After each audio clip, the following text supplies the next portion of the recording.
Hello and welcome dear students. তোমরা দেখছো target biology এবং সঙ্গে আমি তোমাদের তরুণ স্যার।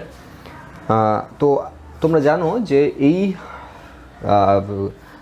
চ্যানেলের মধ্যে আমরা ক্লাস 9, 10, 11, 12-এর বিভিন্ন বায়োলজির বিভিন্ন টপিক নিয়ে আলোচনা করি এবং সেটা প্রায় ধরে ধরে চ্যাপ্টার যে কোনো চ্যাপ্টার টপিক ধরে ধরে আমরা আলোচনা করি। তো আজকে আমাদের যে আলোচনার বিষয়বস্তু সেটা ক্লাস 10-এর একটি টপিক, খুব ইম্পর্ট্যান্ট একটি চ্যাপ্টার টপিক। তো সেটা নিয়ে আমরা পরে আসছি। তো তার আগে বলি যে তোমরা যদি এমন হয় যে চ্যানেলটি নতুন দেখছো তাহলে অবশ্যই সাবস্ক্রাইব করো। তার কারণ এই চ্যানেলটি থেকে অনেক কিছু পাবে তোমরা, যেমন বায়োলজি বা লাইফ সায়েন্সের বিভিন্ন টপিক তোমরা পেয়ে যাচ্ছ, তা লেকচার ক্লাস পেয়ে যাচ্ছ। তার পাশাপাশি তোমরা যেটা পাচ্ছ সেটা হলো বিভিন্ন কম্পিটিটিভ এক্সাম, যেমন নিট রয়েছে বা জেনপার রয়েছে বা এগ্রিকালচার রয়েছে, এই সমস্ত পরীক্ষার বিভিন্ন কোয়েশ্চেন সিরিজ, ইনফরমেশন, এগুলো নিয়েও কিন্তু আলোচনা করা হয় এই চ্যানেলের মধ্যে। তো তোমরা যারা নতুন দেখছো তারা অবশ্যই এক্ষুনি সাবস্ক্রাইব করো এবং পাশে যে নোটিফিকেশান বেল আছে সেটাকে এখনই অন করে রাখো, তাহলে পরবর্তী ভিডিও আপলোডের নোটিফিকেশান তোমরা সহজেই পেয়ে যাবে এবং প্রত্যেক দিন এক থেকে একাধিক ভিডিও আপলোড করা হয় এই চ্যানেলে। চলো শুরু করা যাক। আমরা যেটা বললাম, ক্লাস 10-এর একটি গুরুত্বপূর্ণ chapter heredity and some common genetic disease, বংশগতি এবং বংশগতি সংক্রান্ত কিছু গুরুত্বপূর্ণ রোগ, বংশগত রোগ, সেগুলোই আমাদের আলোচনার বিষয়বস্তু এই চ্যাপ্টার মধ্যে। এবং আমার মনে হয় এই চ্যাপ্টারটা শুরু করার আগে কিছু ইনফরমেশন, এই চ্যাপ্টার রিলেটেড কিছু টার্ম, সেইগুলোকে খুব ভালো করে আগে বুঝে নিতে হবে।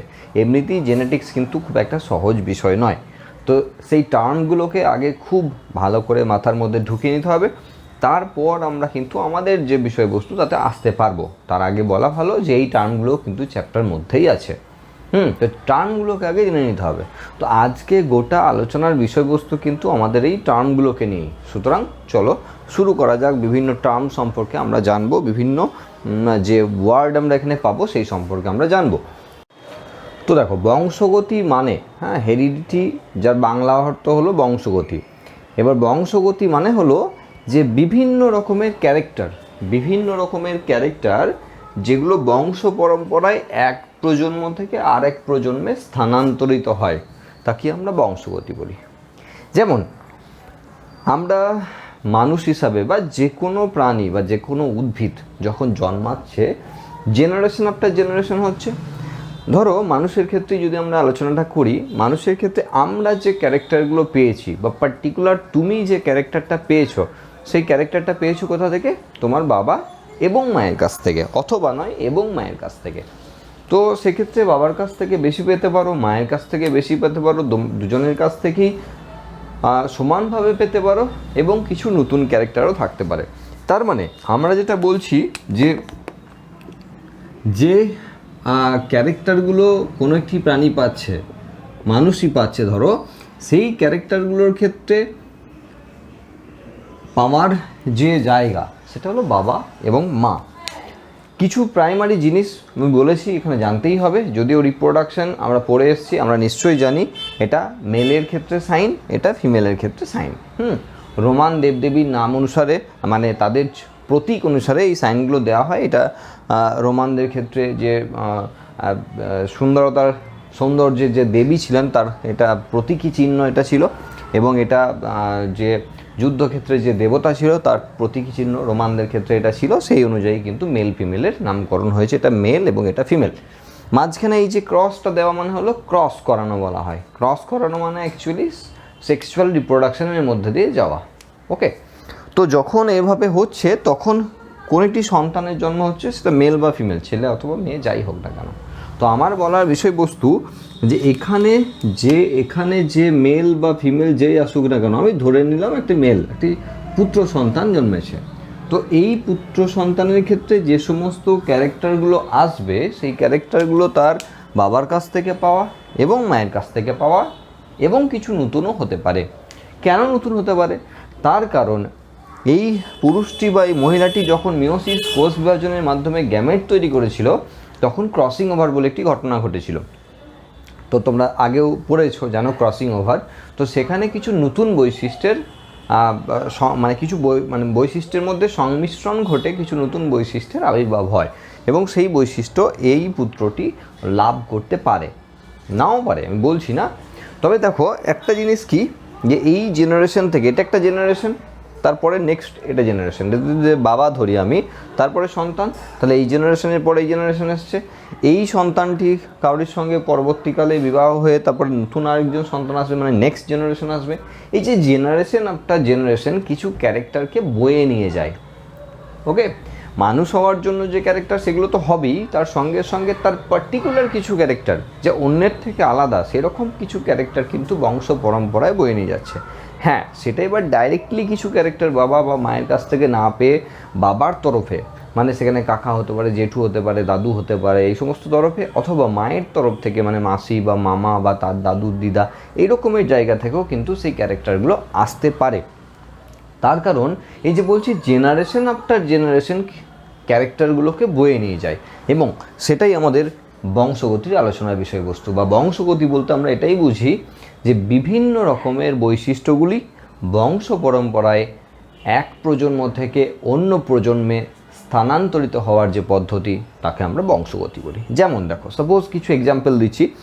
এই যে আমাদের ক্ষেত্রে যে সমস্ত ক্যারেক্টারগুলো রয়েছে, ধরো হেয়ার কালার কী রয়েছে, চোখের মনির কালার কী রয়েছে, ঠিক আছে, গায়ের রং কী রয়েছে, হাইট কী হয়েছে, এই সমস্ত ক্যারেক্টারগুলো কিন্তু আমি আমার বাবা মার কাছ থেকে পেয়েছি, তুমিও তোমার বাবা মার কাছ থেকে পেয়েছো।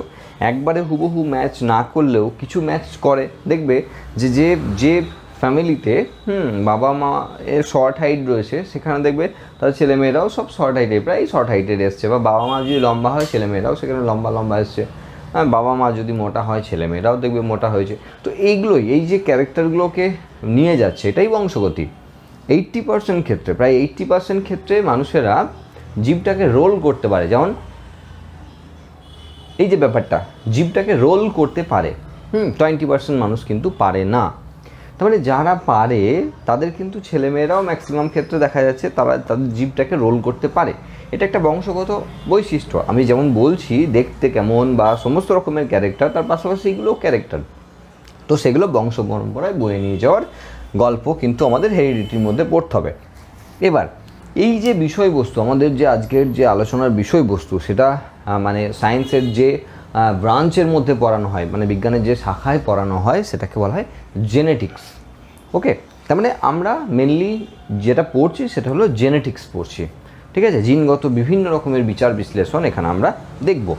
এবং আরেকটি জিনিস না জানলেই নয়, সেটা হলো ফাদার অফ জেনেটিক্স। তাকে এই যে বংশগতিবিদ্যা, তার জনক বলা হয় গ্রেগর জোহান মেন্ডেল। নামটা তো খুব ভালো করে আগেও শুনেছো এবং এখন থেকে মাথার মধ্যে গেঁথে রাখো, গ্রেগর জোহান মেন্ডেল, তিনি জেনেটিক্স বা বংশগতির জনক। কেন? তার কাছ থেকেই এই সমস্ত কনসেপ্ট প্রথম উঠে আসতে শুরু করে। তিনি 8 বছর পরীক্ষার মাধ্যমে প্রায় 30,000 মটর গাছের ওপর পরীক্ষা করে, তিনি কিন্তু যে সমস্ত পরীক্ষাগুলো করেছিলেন এবং যে সমস্ত সূত্রগুলো দিয়েছিলেন, সেগুলো আমাদের আলোচনার বিষয়বস্তু, আমরা আলোচনা করব অবশ্যই। তো সেই জায়গা থেকে কিন্তু বংশগতিবিদ্যা বা জেনেটিক্সের প্রথম সূচনা হয়। মানুষের মনে আগে থেকেই কিন্তু কিউরিওসিটি ছিল অনেক এসব নিয়ে, কিন্তু তিনি প্রথম রাস্তা দেখান, সেই জন্য অবশ্যই তাকে ফাদার অফ জেনেটিক্স বলা হয়। তো এই বিষয়বস্তুগুলো তোমাকে জানতে হবে। আরেকটি টপিক, আরেকটি জিনিস রয়েছে, টার্ম রয়েছে, সেটা হলো ভ্যারিয়েশন বা বিভেদ। কী? সেটা হলো যে মানুষের সঙ্গে মানুষের যে পার্থক্য, সেটাকে বিভেদ বলবো। মানে ধরো গরুর সঙ্গে ছাগলের, ছাগলের সঙ্গে হাতির, এগুলোর তো পার্থক্য থাকবেই। তার কারণ এগুলো আলাদা আলাদা প্রজাতি। আলাদা আলাদা প্রজাতি হওয়ার জন্য তাদের আলাদা আলাদা জিনোম রয়েছে। জিনোম কি আমরা পড়বো, জিন সেট রয়েছে, তাহলে তারা তো আলাদা হবেই। কিন্তু দেখো একটা জিনিস, সেটা হলো যে আমরা সবাই মানুষ, কিন্তু মানুষেও প্রচুর বিভেদ দেখা যাচ্ছে, বৈশিষ্ট্যের পার্থক্য দেখা যাচ্ছে। আজকে 50 জন স্টুডেন্ট যদি থাকে একটা ক্লাসে, তো 50 জন 50 রকমের, কিন্তু তারা সবাই মানুষ।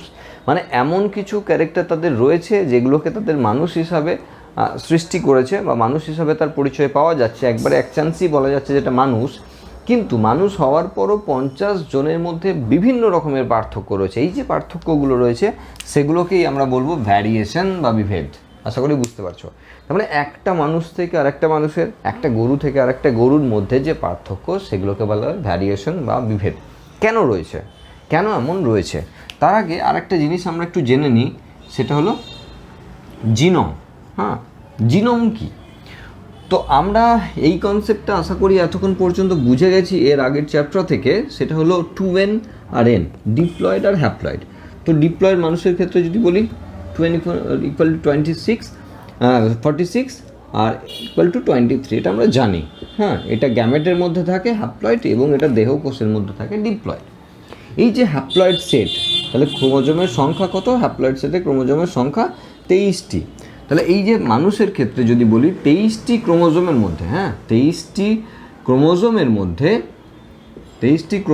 মধ্যে যে সংখ্যক জিন রয়েছে, হ্যাঁ টোটাল জিন যে সংখ্যক রয়েছে সেটাই হলো তার জিনোম। মানুষের ক্ষেত্রে জিনোমের সংখ্যা প্রায় 35 থেকে 40,000। ওকে, তার মানে কি বলছি? তার মানে হ্যাপ্লয়েড ক্রোমোজোম সেটে, যে কোনো জীবের হ্যাপ্লয়েড ক্রোমোজোম সেটে, আমরা যেহেতু মানুষের কথা বলছি তাহলে মানুষের হ্যাপ্লয়েড ক্রোমোজোম মানে 23। তাহলে হ্যাপ্লয়েড ক্রোমোজোম সেটে মোট যে সংখ্যক জিন আছে সেটা হলো সেই জীবের জিনোম, মানে এটা জিনের সংখ্যা। এবং অবশ্যই মাথায় রাখতে হবে হ্যাপ্লয়েড সেটে মানে 23টা ক্রোমোজোমের মধ্যে এই সংখ্যক জিন আছে। তাহলে মানুষের মধ্যে যদি টোটাল জিনের কথা বলি, এটা টোটাল জিন মানে হলো আমি জিনোমের কথা বলছি, টোটাল জিন একটা হ্যাপ্লয়েড সেটের মধ্যে যেটা রয়েছে। তার মানে মানুষের ক্ষেত্রে কেন, যে কোনো জীবের ক্ষেত্রে যারা 2n আর কি, সো ম্যাক্সিমাম ক্ষেত্রে আমরা ক্লাস 10-এ 2nই ধরে নেবো, মানে ডিপ্লয়েড অর্গানিজম। তো ডিপ্লয়েড অর্গানিজম মানুষের ক্ষেত্রে যদি বলি তাহলে টোটাল প্রায় 70 থেকে 80,000 জিন কিন্তু 70 থেকে 80,000 জিন কিন্তু মানুষের শরীরে রয়েছে। মানে প্রত্যেকটা জিনের একটা করে কপি রয়েছে, ডাবল রয়েছে। তার কারণ আমরা এনে বলছিলাম, হ্যাঁ এন মানে হ্যাপ্লয়েড সংখ্যায় বলছিলাম যদি 35,000 ধরে নিই, তাহলে 2n তখন 70,000, ডাবল করছি। তার মানে কি প্রত্যেকটা জিন কিন্তু দুবার করে আছে, মানে ডবল কপিটা আছে। যেহেতু ক্রোমোজোমের সেটটাও তো ডবল, এই যে 23 এরই তো ডবল আছে 46। আমরা এক্স ওয়াইকে একটু ইগনোর করে বলছি, মেল ফিমেলে ইগনোর করে বলছি, মানে শেষের সেক্স ক্রোমোজোমগুলোকে আমরা ধরেই নিলাম একা রয়েছে। হ্যাঁ, মানে ফিমেলদের ক্ষেত্রে ভাবো, তাহলে সেখানে তো 44 প্লাস এক্স এক্স, হ্যাঁ তাহলে এখানে সেম রয়েছে। তার মানে হিসাব মতো 22 প্লাস এক্স একটা সেট রয়েছে, এটা জিনোমের। 22 প্লাস এক্স এটা একটা হ্যাপ্লয়েড সেট, তাহলে এটা একটি হ্যাপ্লয়েড সেট, এটা একটা সেম টু সেম। তাহলে এখানে টোটাল 23টা ক্রোমোজোমের মধ্যে রয়েছে 35,000 জিন, আর এই টোটাল সেটের মধ্যে রয়েছে 35,000 জিন। ঠিক আছে, তো এটা মানুষের মোট জিনের সংখ্যা। কিন্তু জিনোম বলতে গেলে একটা হ্যাপ্লয়েড সেটের ক্রোমোজোমের মধ্যে যে সংখ্যক জিন রয়েছে সেটাকে আমরা জিনোম বলি। ওকে, তো এখানে ভ্যারিয়েশন মানেটা তাহলে কি? ওই যে বলছিলাম যে কোনো একটা জীবের ক্ষেত্রে সেই জীবের মধ্যে মানে অ্যাকচুয়ালি মানুষের সঙ্গে মানুষের যে পার্থক্য, গরুর সঙ্গে গরুর যে পার্থক্য, সেটা হলো বিভেদ। তার মানে কি এই 35,000 জিন আমাদের থাকলেও সেটা বিভিন্ন রূপ ভেদে থাকে, সেই জন্য আমরা একে অপরের সঙ্গে আমাদের পার্থক্য নিরূপণ করতে পারি। আশা করি বুঝতে পারছো যে আমি কি বলতে চাইছি। এরপর আমরা পরপর যে সমস্ত টার্মগুলো এখানে পাচ্ছি সেই টার্মগুলোকে ধরে আমরা পরপর আলোচনা করব। এই প্রত্যেকটা টার্মকে আমাকে আগে জেনেটিক্সে বুঝতে হবে। ওকে, তো প্রথমেই রয়েছে ক্যারেক্টার্স বা ট্রেটস। দুটো টার্মের অর্থই কিন্তু একই, ক্যারেক্টার্স বা ট্রেটস মানে যাকে আমরা বৈশিষ্ট্য বলি। বৈশিষ্ট্য মানে আমরা জানি যে ধরো কোনো একটা যে কোনো রকমের যে বিভিন্ন রকমের আচার আচরণ করে থাকি বা বিভিন্ন রকমের যে বহিঃপ্রকাশ আমাদের মধ্যে হয় বা যে কোনো জীবের মধ্যে হয়, সেগুলোকে একটি বৈশিষ্ট্য হিসেবে ধরি। যেমন চুলের কালার একটা বৈশিষ্ট্য, বা চুলের লেন্থ একটা বৈশিষ্ট্য, গায়ের রং কেমন রয়েছে সেটা একটা বৈশিষ্ট্য, চোখের মনির কালার কি রয়েছে সেটা একটা বৈশিষ্ট্য, চোখের সাইজ কি রয়েছে একটা বৈশিষ্ট্য, আমাদের হাইট কি রয়েছে, এই প্রত্যেকটি। তার মানে প্রত্যেকটি বাহ্যিকভাবে অথবা আভ্যন্তরীণভাবে, মানে আমরা দুটো টার্ম জেনোটাইপ আর ফেনোটাইপ পাই। অ্যাকচুয়ালি বাহ্যিকভাবে যদি আগে ধরি তাহলে আমাদের বুঝতে সুবিধা হবে যে যে যে লক্ষণগুলো আমরা সেই পার্টিকুলার জীবের ক্ষেত্রে অ্যাপ্লাই করছি বা সেই জীবের ক্ষেত্রে যে লক্ষণগুলো আমরা দেখতে পাচ্ছি সে প্রত্যেকটিকে এক একটিকে বলা হয় ট্রেটস বা ক্যারেক্টার্স। এরপর যেটা রয়েছে সেটা হলো অ্যালিল। অ্যালিল রয়েছে। প্রথমেই কিছু জিনিস আমাকে ভালো করে বুঝতে হবে। সেটা কি, যে আমাদের যে ক্রোমোজোম সংখ্যা সেটা ডাবল রয়েছে। ডাবল রয়েছে মানে 1 নম্বর ক্রোমোজোম রয়েছে কটা? 2টো রয়েছে। 2 নম্বর ক্রোমোজোম 2টো আছে, 3 নম্বর ক্রোমোজোমও 2টো আছে, 4 নম্বর ক্রোমোজোমও 2টো আছে। এরকম করে দেখা যাচ্ছে যে 23 নম্বর পর্যন্ত যে ক্রোমোজোম রয়েছে সেই ক্রোমোজোমের সংখ্যা কিন্তু সব 2টো করে, সব 2টো করে রয়েছে। ঠিক আছে, কি করে? সেটা হলো একটা ক্রোমোজোমের যে সেট সেটা মায়ের কাছ থেকে, বাবার কাছ থেকে এসছে, আর একটা ক্রোমোজোমের যে সেট সেটা মায়ের কাছ থেকে এসছে। এটা আসার পরই কিন্তু সেই সন্তানটার ক্ষেত্রে আমরা 2n = 46 লিখি। আমরা 2n = 46 লিখি সেই সন্তানটার ক্ষেত্রে। তার মানে একটা ক্রোমোজোমের সেট বাবার কাছ থেকে আসা, আর একটি ক্রোমোজোমের সেট মায়ের কাছ থেকে আসা। এখন বিষয়বস্তু হচ্ছে যে যদি এটাকে আমরা 1 নম্বর ক্রোমোজোম হিসেবে ধরে নিই, সাপোজ এটাকে আমরা 1 নম্বর ক্রোমোজোম হিসেবে ধরে নিচ্ছি, হ্যাঁ, যদিও এই ক্রোমোজোম দুটো দেখতে সমান হবে, একদম হুবহু সমান হবে, আঁকার ক্ষেত্রে হুবহু সমান করা যাচ্ছে না, কিন্তু তোমাকে ভেবে নিতে হবে যে এই ক্রোমোজোম দুটো সমান। ওকে, তাহলে এই ক্রোমোজোম দুটো আকার আকৃতি থেকে শুরু করে সমস্ত জিন টিন সমস্ত কিছু এক আছে, একদম এক আছে। তো এই যে দুটো ক্রোমোজোম, হ্যাঁ, ধরো 1 নম্বর ক্রোমোজোম, দুটোই 1 নম্বর ক্রোমোজোম, যেমন তো আমরা আগেই বলেছি 1 নম্বর ক্রোমোজোম 2টো আছে, 2 নম্বর 2টো আছে, 3 নম্বর 2টো আছে, সব 2টো করে আছে। তাহলে এটা ধরো 1 নম্বর ক্রোমোজোম। ওকে, আমরা কি পড়ছি? আমরা পড়ছি অ্যালিল। তো 1 নম্বর ক্রোমোজোমের ধরো সাপোজ আমরা বলছি যে এই জায়গাতে একটা জিন রয়েছে, এই জায়গাতে একটা জিন রয়েছে। ওকে, তাহলে এই ক্রোমোজোমটাও এই জায়গাতে একটা জিন রয়েছে এবং সেম ক্যারেক্টারের জিন রয়েছে। মানে আমরা যদি ধরে নিই যে এই জিনটাতে চোখের মণির কি রং হবে, তার জন্য তার বৈশিষ্ট্য ওই জিনের মধ্যে, মানে অ্যাকচুয়ালি জিনের মধ্যে রয়েছে, যার বৈশিষ্ট্য বহিঃপ্রকাশ হচ্ছে চোখের মণির রংটা। তাহলে এই ক্রোমোজোমেরও কিন্তু চোখের মণির রঙেরই বৈশিষ্ট্য রয়েছে। হ্যাঁ, এবার কি সেটা কালো হতে পারে, এটার ক্ষেত্রে কটা হতে পারে, কিন্তু বৈশিষ্ট্যটা কিন্তু চোখের রং। কি বলছি বুঝতে পারছো? যে ক্যারেক্টারটা রয়েছে সেটা কোনো একটি পার্টিকুলার ক্যারেক্টারের ওপরে, হ্যাঁ, ক্যারেক্টারটা বিভিন্ন রকম হতে পারে। যে চোখের মণির যে কালার সেটা কালো হতে পারে, সেটা ব্লু হতে পারে, সেটা একটু কটা টাইপের হতে পারে, এরকমের বিভিন্ন রকমের কালার হতে পারে, কিন্তু বৈশিষ্ট্যটা কিন্তু চোখের মণির রং। এটা হলো বৈশিষ্ট্য। আমরা আগে যেটা বলছিলাম বৈশিষ্ট্য, সেই বৈশিষ্ট্যের রূপভেদ থাকতে পারে, কিন্তু বৈশিষ্ট্যটা কিন্তু একটা নির্দিষ্ট জিনিসের ওপর।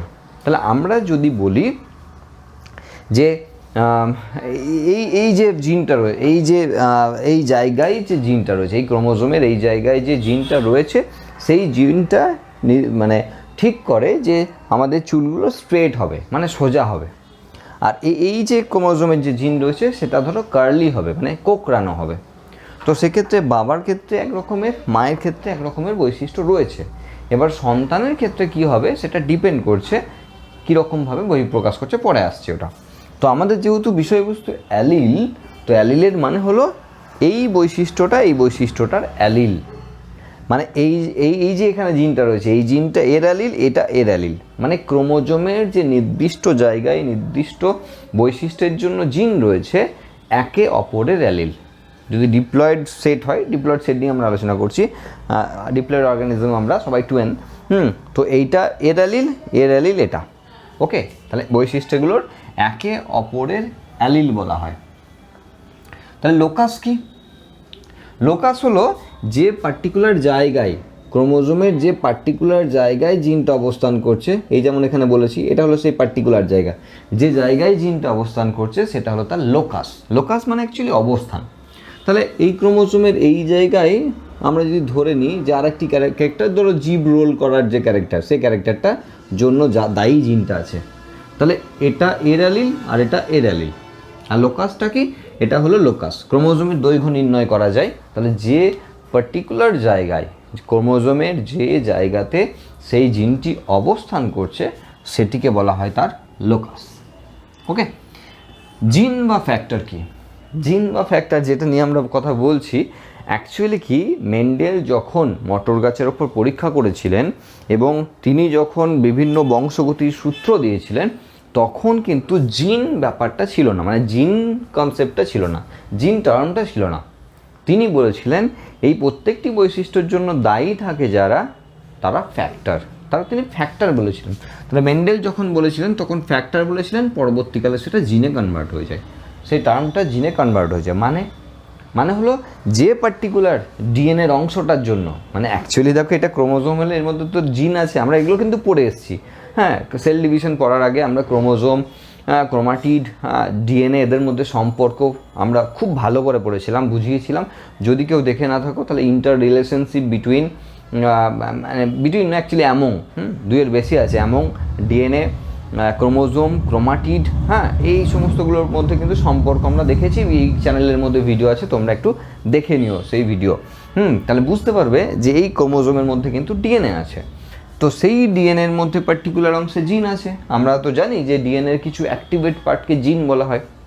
তাহলে এখানে জিন আছে, তার মানে প্রত্যেকটা বৈশিষ্ট্যর জন্য দায়ী কোনো না কোনো জিন রয়েছে। ঠিক আছে, যেটা আগে ফ্যাক্টর বলে পরিচিত ছিল, এখন জিন বলে পরিচিত। এরপর আসি আমরা মোনোহাইব্রিড ক্রস। ঠিক আছে, একটা যে কোনো মানুষের ক্ষেত্রেই বলছি, যে কোনো জীবের ক্ষেত্রে আমরা ভাবতে পারি।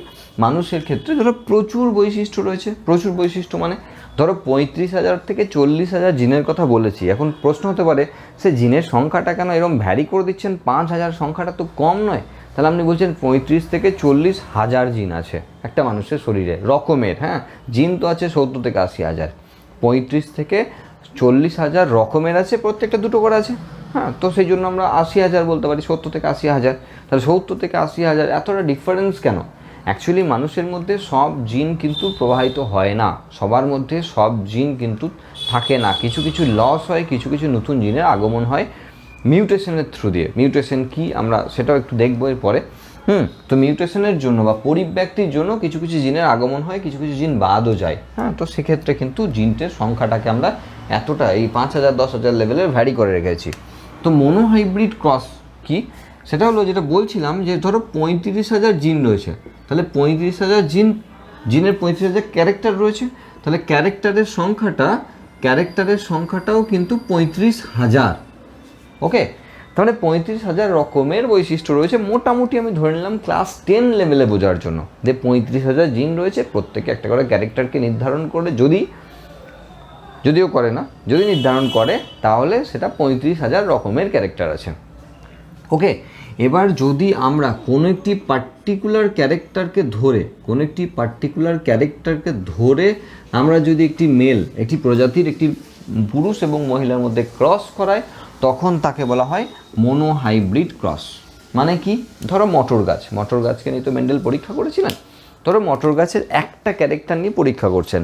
সাপোজ মটর গাছের হাইট কতটা, তাহলে সেক্ষেত্রে হয়তো একটা টল হাইট বা লম্বা, আর একটা হয়তো শর্ট হাইটের বা খর্ব। তাহলে দুটো যে বৈশিষ্ট্য নেওয়া হয়েছে, সেই দুটো বৈশিষ্ট্য কিন্তু একই রকমের বা একটা রকমের বৈশিষ্ট্য, সেটা হলো হাইট। হ্যাঁ, হাইটের এবার রকম রয়েছে, যে লম্বা না হয় বেটে, রকমের রয়েছে। এবার ধরো কথাই বলছি, মানুষের ক্ষেত্রে পার্টিকুলার কোনো একটা ক্যারেক্টার আমরা ধরতেই পারি। ধরো চোখের মনির কালার বললাম, তাহলে চোখের মনির দু রকমের কালার, মানে কালার তো আরও বেশি রকমের হয়। এখানে হয়তো যে বাবা রয়েছে তার ক্ষেত্রে হয়তো কালো রঙের রয়েছে, এখানে মায়ের ক্ষেত্রে হয়তো ব্লু কালারের রয়েছে। ঠিক আছে, তাহলে পার্টিকুলার একটা ক্যারেক্টারের উপর বেস করে যদি ক্রস বা মিলন করানো যায়, তখন তাকে বলা হবে মোনোহাইব্রিড ক্রস। মোনো মানে এক, আমরা জানি মোনো মানে এক। তাহলে হাইব্রিড করানো হচ্ছে, হাইব্রিড মানে ওই একই বৈশিষ্ট্য সম্পন্ন, হ্যাঁ, একই প্রজাতির দুটি জীবের মধ্যে যখন মিলন ঘটানো হয় তখন তাকে হাইব্রিড বলা হয়। ওকে, তাহলে মোনোহাইব্রিড ক্রস মানে যখন একটা বিপরীত বৈশিষ্ট্য নিয়ে যখন ক্রস করানো হচ্ছে তখন তাকে মোনোহাইব্রিড ক্রস বলা হয়। আর ডাইহাইব্রিড ক্রস মানে তুমি হয়তো ভাবছো যে বাকি ক্যারেক্টারগুলো কোথায় যাবে, তাহলে মটর গাছটা তো রয়েছে। হ্যাঁ, তাহলে মটর গাছের পাতা রয়েছে, মানে সব রকমের জিনিস রয়েছে। তাহলে মটরশুঁটি হবে, তার কালার ফালারের ব্যাপার আছে, ফুল আছে, তার পজিশন আছে, ফুলের রং আছে। তাহলে বাকি ক্যারেক্টারগুলো কি থাকবে না? সবই থাকবে, ওগুলো আমরা ধরবো না। আমরা পার্টিকুলার একটা ক্যারেক্টারকে ধরে আলোচনা করছি।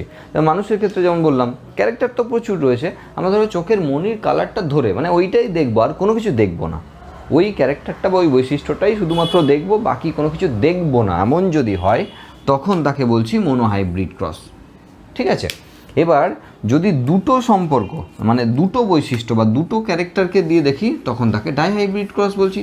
তা দুটো ক্যারেক্টারকে নিয়ে যখন ক্রস করানো হচ্ছে, তাহলে আমি মটর গাছের ক্ষেত্রে যদি বলি, ধরো দুটো ক্যারেক্টার বলছি এরকম যে একটা হাইট নেওয়া হয়েছে, দুজনের হাইট কেমন সেটা, আর একটা ধরো ফুলের কালার কেমন, হ্যাঁ ফুলের রঙটা কেমন সেটা, তাহলে ক্যারেক্টার নিয়েছি দুটো, এর দুটো ক্যারেক্টার নিয়েছি, ওর দুটো ক্যারেক্টার নিচ্ছি, মানে ওই দুটো ক্যারেক্টারই দেখবো, বাকি ক্যারেক্টার যা আসা যা করুক যা হোক আমার দেখার দরকার নেই, ওই পার্টিকুলার দুটো ক্যারেক্টারকেই আমরা ফোকাস করবো বা আমরা দেখবো যে জেনারেশন আফটার জেনারেশন কী হচ্ছে।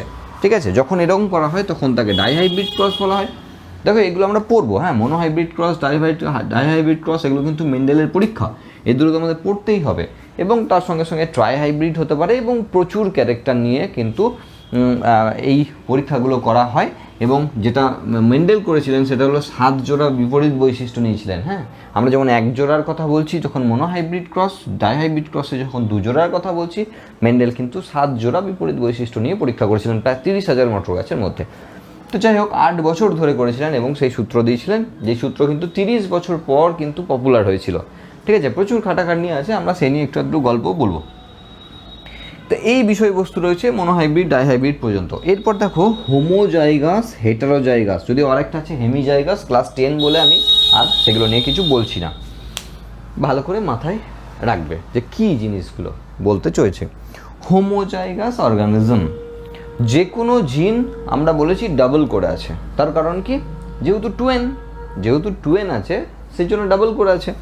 তার মানে যখন কোনো একটি অর্গানিজমের ক্যারেক্টার লিখছি, কোনো একটি পার্টিকুলার অর্গানিজমের ক্যারেক্টার লিখছি, এটা তো টুয়েন, তাহলে তার যে ক্যারেক্টার সেটা সবসময় কিন্তু এই দুইভাবে কিন্তু গুলিয়ে ফেলো না, এটা দু রকমের ক্যারেক্টার। আমরা বলছি যে কোনো একটি অর্গানিজম, আমরা যেমন বললাম যে এনের মধ্যে একটি থাকে জিন আর আরেকটি এনের মধ্যে আরেকটি জিন থাকে, যেহেতু আমরা টুয়েন হিসাবে বলছি তাহলে দুটো করে থাকবে। তা যদি লম্বার জন্য বলি, মটর গাছের সাপোজ লম্বার জন্য খুব পপুলার, হ্যাঁ টল, হ্যাঁ যদি মটর গাছের ক্ষেত্রে বলি তাহলে একটা টুয়েন, ধরো এটা মটর গাছের ক্ষেত্রে, এটা ধরো আমি বললাম যেটা মেল, ওকে এটা মেল ধরলাম, মেলের সাইন এটা, তার মানে এটা টুয়েন, একটি ডিপ্লয়েড মটর গাছের কথা হচ্ছে। তা দুটো বৈশিষ্ট্য থাকবে, মানে দুটো জিন থাকবে, অ্যাকচুয়ালি দুটো জিন থাকবে লম্বার জন্য। এবং যদি এটা একটা ফিমেলের ক্ষেত্রে হয় তাহলেও সেক্ষেত্রে ধরে নিলাম দুটো স্মল হাইটের লিখলাম। আমি আসছি যে কি বলতে চাইছি আমরা, এটাও টুয়েন। কেন দুটো করে লিখলাম, তার কারণ টুয়েন বা ডিপ্লয়েড বলে আমরা দুটো করে লিখছি। হ্যাঁ, এবার আমরা এখানে ধরে নিলাম একবার যে এই যে ক্যাপিটাল টি লিখেছি, দুটোই একই রকম লিখেছি, একটা জায়গায় একই রকমের লিখেছি, দুটোই ক্যাপিটালে লিখেছি, সেই জন্য এটাকে আমরা বলবো হোমোজাইগাস। ঠিক আছে, মানে একই রকমের বৈশিষ্ট্য এখানে বহন করছে, এই অর্গানিজমটা একই রকমের ক্যারেক্টারের জন্য একই রকমের জিন অ্যাকচুয়ালি বহন করছে। হ্যাঁ, জিনের টাইপটা বহন করছে, দুটোই কিন্তু অ্যাকচুয়ালি প্রকট বলা হয়। হ্যাঁ, প্রকট প্রচ্ছন্ন আমাকে অবশ্যই বলতে হবে, সেটাও আমরা আগে বলে নিতে পারি যে ডমিনেন্ট আর রিসেসিভ। হ্যাঁ, তো এখানে 8 নম্বর পর্যন্ত হয়েছে, আমরা এখানে 9 দিয়ে আমরা একটু বলে নিই, ডমিনেন্ট আর 10 দিয়ে লিখলাম রিসেসিভ। ওকে, রিসেসিভ, এই দুটো জিনিসকে আগে জানতে হবে। হ্যাঁ, ডমিনেন্ট মানে হলো প্রকট আর রিসেসিভ মানে হলো প্রচ্ছন্ন। একদম গোদা বাংলায় বলি, একটি লম্বা হাইটের লোকের সঙ্গে একটি স্মল হাইটের মহিলার বিয়ে হয়েছে। হ্যাঁ, তাদের একটি কন্যা সন্তান হলো, ধরো যার হাইটটা হলো স্মল মানে ছোট, বেটে। তাহলে কি হলো, বাবার হাইটটা লম্বা ছিল কিন্তু মায়ের হাইটটা বেটে ছিল। এবার মেয়ের ক্ষেত্রে যে ক্যারেক্টারটা এলো সেটা হলো বেটে, তার মানে কি মায়ের ক্যারেক্টারটা পেয়েছে, বাবারটা পায়নি, এই তো বিষয়বস্তু। তাহলে যে ক্যারেক্টারটা প্রকাশ পায় সেটাকে ডমিনেন্ট বলা হয়, যে ক্যারেক্টারটা প্রকাশ পায় না সেটাকে রিসেসিভ বলা হয়, মানে যেটা অ্যাকচুয়ালি চাপা পড়ে যায় সেটাকে রিসেসিভ বলা হয়, আর যেটা প্রকাশ পায় সেটাকে ডমিনেন্ট বলা হয়। ঠিক আছে, আগে এই দুটো বুঝে নাও, আমি মুছবো, তারপরে কিন্তু এখানের সঙ্গে গুলিয়ে ফেলো না। হ্যাঁ, এই দুটো আগে বুঝে নাও। ডমিনেন্ট রিসেসিভ এটা ভুলে যাও, শুধু ডমিনেন্ট রিসেসিভটা বুঝে নাও। যে কোনো জায়গাতে যখন ক্যারেক্টারের মধ্যে দুটো আলাদা রকমের ক্যারেক্টার থাকে, যেমন বললাম লম্বা এবং বেটে, দুজন ভদ্রলোক ভদ্রমহিলার মধ্যে বিয়ে হয়েছে এবং মেয়ে এসছে শর্ট হাইটের। তার মানে কি, এখানে যে পুরুষটি ছিল তার ক্যারেক্টারটা প্রকাশ পায় না, মহিলার ক্যারেক্টারটি প্রকাশ পেয়েছে। তাহলে মানে মহিলার ক্যারেক্টারটি কি প্রকট না, সেটা আমি বলিনি কিন্তু এখনও।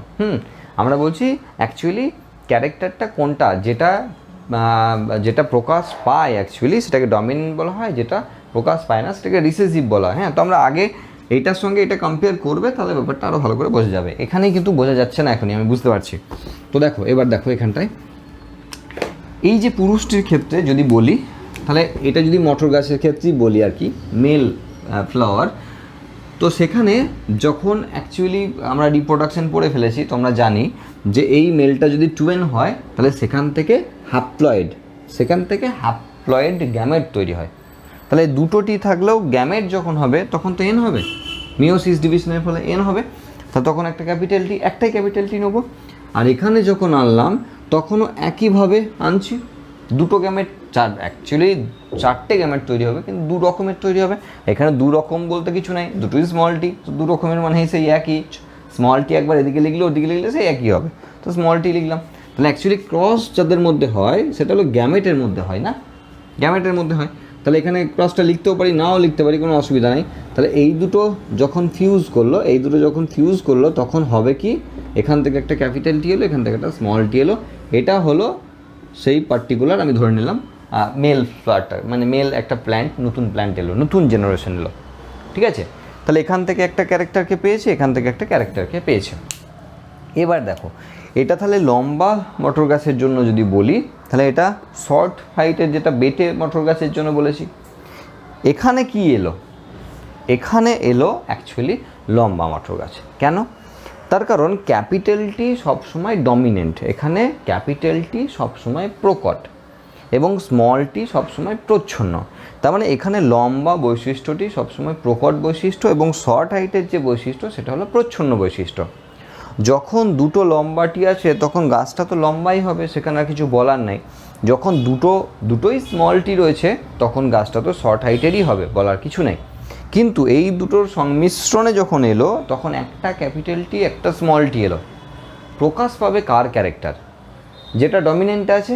এই যে বলেছি ক্যাপিটালটি ডমিনেন্ট এখানে, সেই জন্য এখানে বৈশিষ্ট্যটি কিন্তু লম্বা হবে। হ্যাঁ, যদিও কিন্তু এটা পিওর না, দুটো ক্যাপিটালটি এখানে যেমন লম্বা হয়েছিল, এখানে দুটো ক্যাপিটালটি নয়, এখানে অ্যাকচুয়ালি ক্যাপিটালটি যদি থাকে তাহলে স্মল টি এর ক্যারেক্টারটা প্রকাশ করতে দেয় না। তার মানে যেটা ডমিনেন্ট বা রিসেসিভ যেটা বলছিলাম প্রকট প্রচ্ছন্ন, এখানে ক্যাপিটালটি বা লম্বা বৈশিষ্ট্যটি হলো প্রকট এবং স্মলটি যেটা সেটা হলো তার প্রচ্ছন্ন বৈশিষ্ট্য। এখানে যদি ক্যাপিটালটি থাকে তাহলে স্মলটি কখনোই প্রকাশ করতে পারবে না। আশা করি ডমিনেন্ট রিসেসিভের ব্যাপারটা বুঝতে পেরেছো।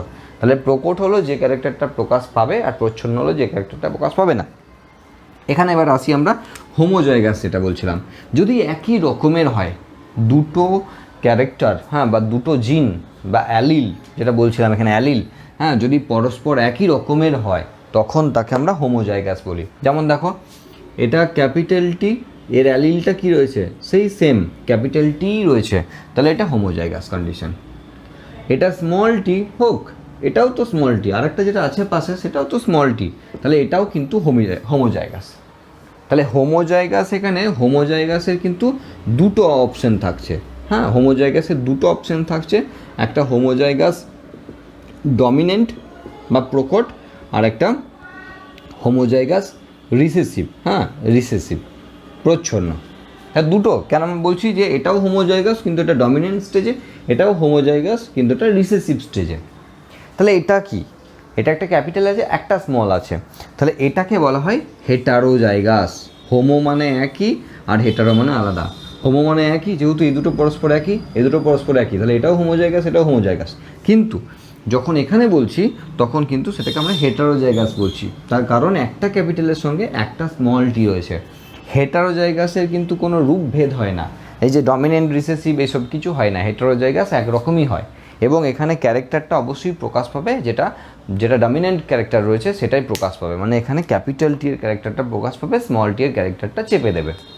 তাহলে প্রত্যেকটা বৈশিষ্ট্যর ক্ষেত্রে, এটা তো শুধুমাত্র লম্বার উপর বেস করে বলছি, প্রত্যেকটা বৈশিষ্ট্যর ক্ষেত্রে কিন্তু এরকম করে আমরা এখন ধরে নেবো, ক্লাস 10 লেভেলে ধরে নেবো যে প্রত্যেকটা বৈশিষ্ট্যর জন্য এরকম করে অ্যালিল রয়েছে, দুটো অ্যালিল রয়েছে, এটা এর অ্যালিল, এটা এর অ্যালিল। ওকে, এবার এই দুটো অ্যালিল পরস্পর সেম হতে পারে, যদি সেম হয় তাহলে হোমোজাইগাস, যদি সেম হয় তাহলে হোমোজাইগাস, আর এখানে যদি আলাদা হয় তাহলে হেটারোজাইগাস কন্ডিশন, এবং যে অর্গানিজমের মধ্যে এটা রয়েছে সেটা হেটারোজাইগাস অর্গানিজম। তাহলে এই যে লম্বা, দেখো এই মটর গাছটাও কিন্তু লম্বা, এই মটর গাছটাও কিন্তু লম্বা, কিন্তু এটাকে আমরা মানে এটাকে আমরা পিওর বলবো। হ্যাঁ, আমরা আসছি। হ্যাঁ,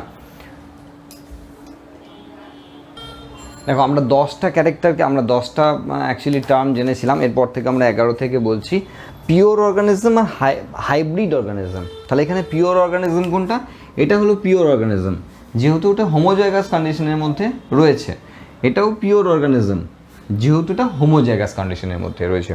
তাহলে হোমোজাইগাস কন্ডিশনের মধ্যে যেগুলো রয়েছে সেগুলোকে আমরা অ্যাকচুয়ালি পিওর বলছি। তাহলে লম্বার ক্ষেত্রে যদি বলি, এটা হলো বিশুদ্ধ লম্বা।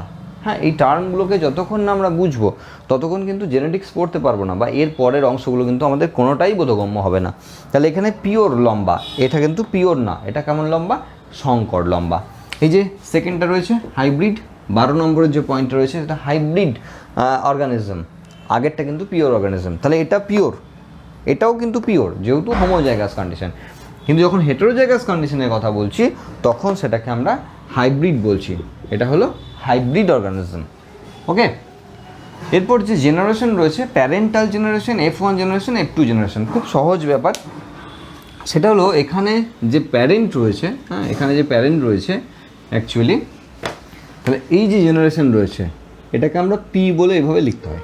হ্যাঁ, পি লিখতে হয়, মানে এটি হলো প্যারেন্টাল জেনারেশন, এটা পিতা মাতা, সেই জন্য এটাকে প্যারেন্টাল জেনারেশন লেখা হয়।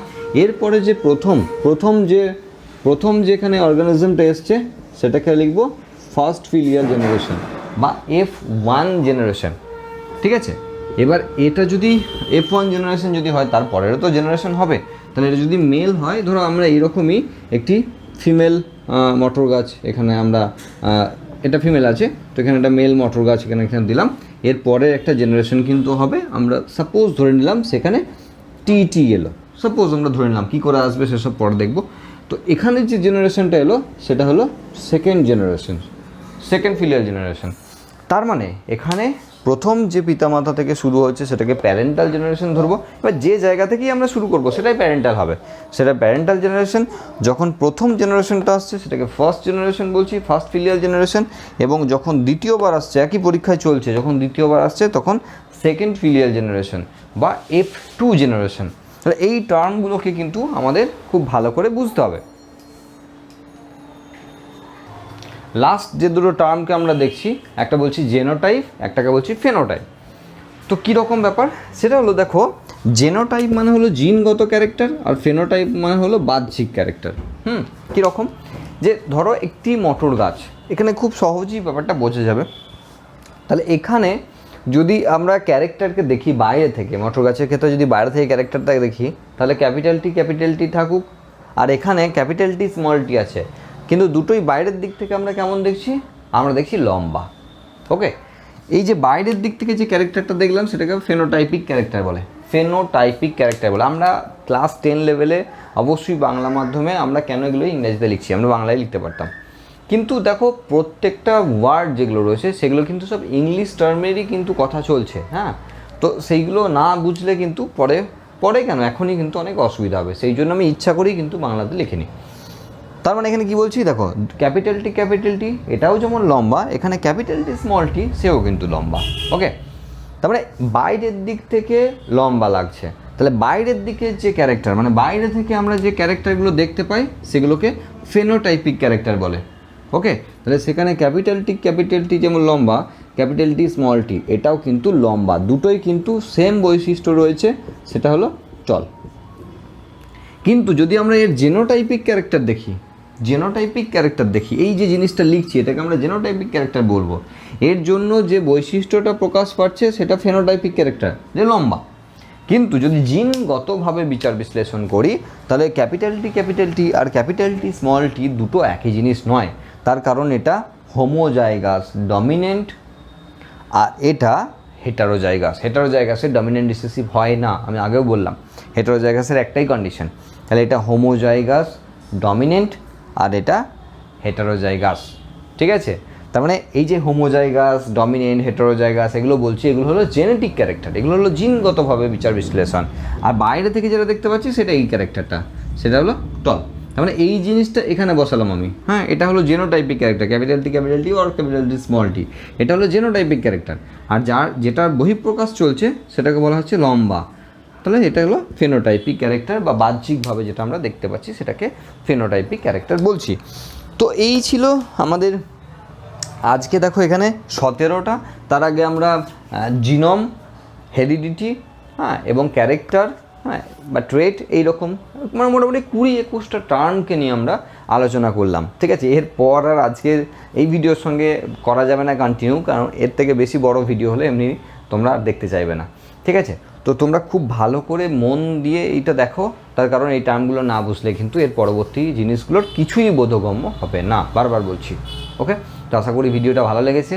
যদি ভালো লেগে থাকে তাহলে লাইক তো হবেই হবে, প্রচুর লাইক হবে এবং প্রচুর শেয়ার হবে।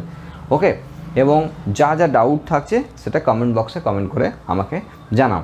এবং যদি এমন হয় যে চ্যানেলটি নতুন দেখছো তাহলে অবশ্যই চ্যানেলটিকে সাবস্ক্রাইব করে রাখো এবং পাশে নোটিফিকেশান বেলটাকে অন করে রাখো। তোমরা সাবস্ক্রাইবের সংখ্যাটা বাড়াও, ফ্রেন্ড রিলেটিভদের মধ্যে একটু ছড়াও, সাবস্ক্রাইবারের সংখ্যাটা বাড়াও। ঠিক আছে, তো সেক্ষেত্রে বেশি জন দেখলে আমার ইন্টারেস্ট বেশি থাকবে, বানানোর জন্য বেশি মন আসবে। ঠিক আছে, এটা হলো সহজ ব্যাপার।